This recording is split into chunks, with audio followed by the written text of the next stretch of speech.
আপনারা জানেন বঙ্গের চরে দুর্ধর্ষ ডাকাত সর্দার বাহাদুর এবং তার সহযোগী ইকরাম হোসেনকে আগ্নেয়াস্ত্র, দেশীয় অস্ত্র এবং গোলাবারুদ সহ আটক করেছে বাংলাদেশ কোস্টগার্ড।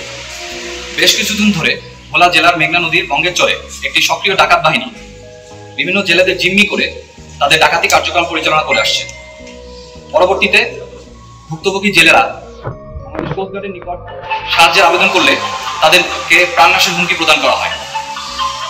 এরই ধারাবাহিকতায় পরবর্তীতে 2 সেপ্টেম্বর রাত 1টা হতে সকাল 8টা পর্যন্ত বাংলাদেশ কোস্টগার্ড দক্ষিণ জোনের অধীনস্থ বিসিজি বেস ভোলা কর্তৃক লেফটেন্যান্ট কমান্ডার খন্দকার মাহবুবুল হাসান এবং লেফটেন্যান্ট সাকিব মেহবুবের নেতৃত্বে একটি বিশেষ অভিযান পরিচালনা করা হয়। অভিযানে ডাকাত দলের আবাসস্থল হতে ডাকাত সর্দার আলী আসগর বাহাদুর এবং তার সহযোগী ইকবাল হোসেনকে 3টি আগ্নেয়াস্ত্র, 15 রাউন্ডস তাজা গোলা এবং 20টি দেশীয় অস্ত্র সহ অন্যান্য ডাকাতির সরঞ্জামাদি এবং 1,15,000 টাকা আটক করা হয়। আটককৃত সদস্যদ্বয় ভোলা জেলার সদর উপজেলার ধনিয়া 7 নং ওয়ার্ডের এবং চরমনসা 6 নং ওয়ার্ডের বাসিন্দা।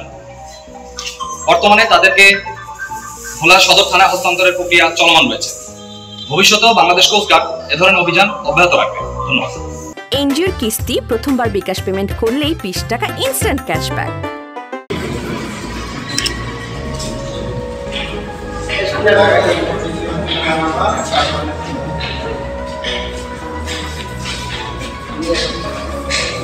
আমি আসি তো টানিস না ভাই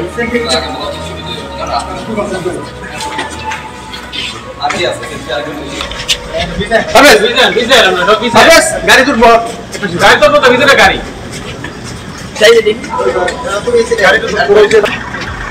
আর কে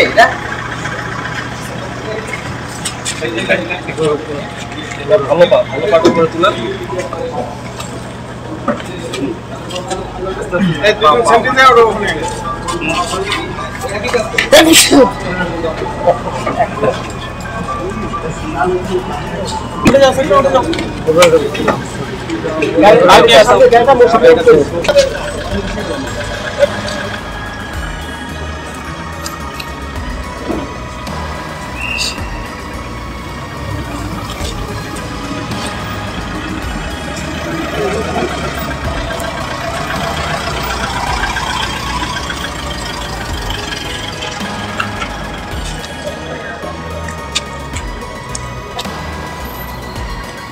আর সামনে